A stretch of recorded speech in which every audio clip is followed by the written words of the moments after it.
Yan pa mga kaibigan, punong-puno ang arena dito sa San Juan, enjoying the finals of our BBL Unity Cup. Kitang-kita nyo naman mga kaibigan, wala nang nakaupo dito. Everyone on their feet, enjoying this classic ball game na pinapakita sa atin ng Harbor Center at Cebuana Luwalier Pera Padala. Once again, we greet you a good day. You're watching Basketball TV. My name is Mark Zambrano with Coach Alan Gregorio, together with Nina Sison and Rima Chanco, joining this full-packed crowd in the arena. Kramer, binalik Escalona, wisely waiting for his teammates. Maki using the screen. Escalona drops it. Kramer. Napantay na dito si Doug Kramer. And Escalona for three. Here's Lanete. In the meantime, punta natin si Rima Chanco on courtside. We know what he has. Thanks, Mark. Coach Luigi wants Maki Escalona to bring down the ball para daw sigurado wala ng turnovers, and he wants them to attack the basket dahil ang Harbor penalty na, so they can get fouled and get point from the foul shot. Back to you guys. Thank you very much, Rima. Pero ito, Maki Escalona blocked by Jason Castro. Santa Maria misses. Rough and tumble basketball we're seeing here, as Eric De La Cuesta and Jerwin Gato get tied up from the baseline. Well, as you see, a lot of great passes being done right here by the team. May kita mo na nagsisip na rin yung mga pressure, no? That was an easy shot by Bo Belga, and another easy shot on one side by Erwin Santa Maria, but they mocked this shot. Nevertheless, we still go back to a 3-point lead by Harbor. 3 points, 71-68. Only 5 minutes and 18 seconds left. This is winning time. Beautiful basketball we're seeing here. This is only game number 1. Eto mga kaibigan, tingnan natin ang keys to victory here as we see graphics here on the screen.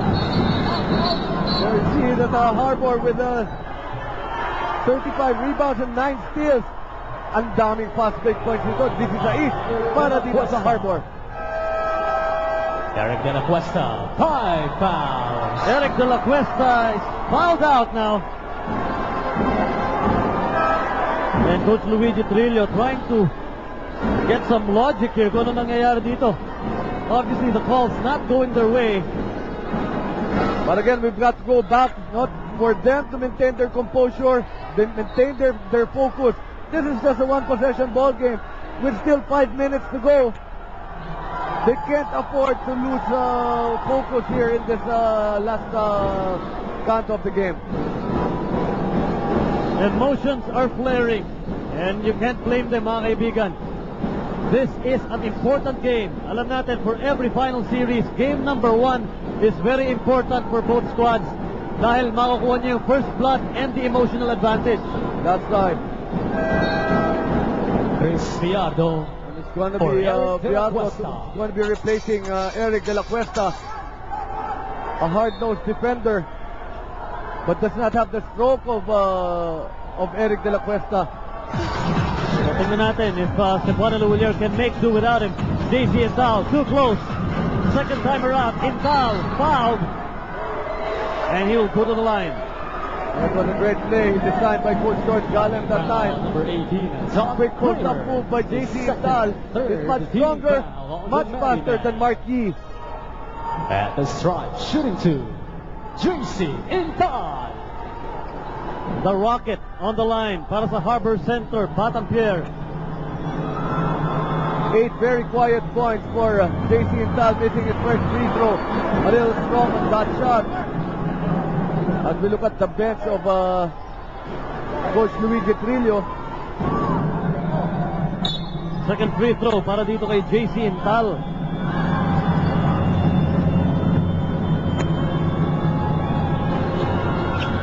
And that one goes in. 72-68. That's right, making it a 2-possession ball game at 4 points.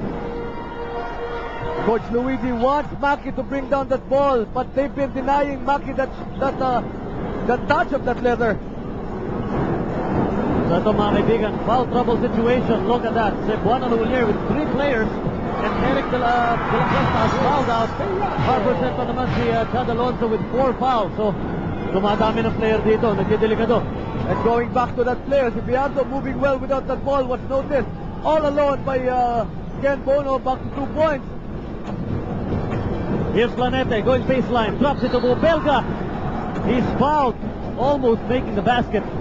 Pero yung foul itatawag dito kay Chris Biardo. It was just great timing by Chico Lanete on that pass on Bo Belga.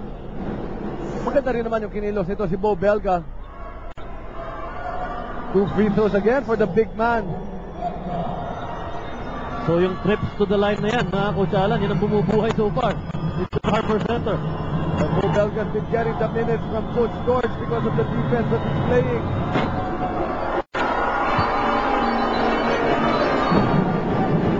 First free throw made by Bo Belga. One more coming up. At pinasok na ito, 4-point lead for Harper Center. Got a total 7 rebounds. 3 out of 3 from the free throw. Second free throw for Bo Belga again makes it a 4-point lead para dito sa Harper Center, Batangbel. Perfect from the line para kay Bo Belga. That's Chris Biardo. Wisely giving it to Mac Escalona. Here's Kramer again from mid-range. Rebound, Mark Yee getting a big board. Yee, pinabayaan na lang. Overshoots the mark. And it will stay with Cebuano Lawilier. That was touched last by Erwin Gaco. And a timeout is being called right here by Coach George Gallet. 3 minutes and 59 seconds mark. 4-point lead for Harper Center, 74-70. We'll pause for this timeout.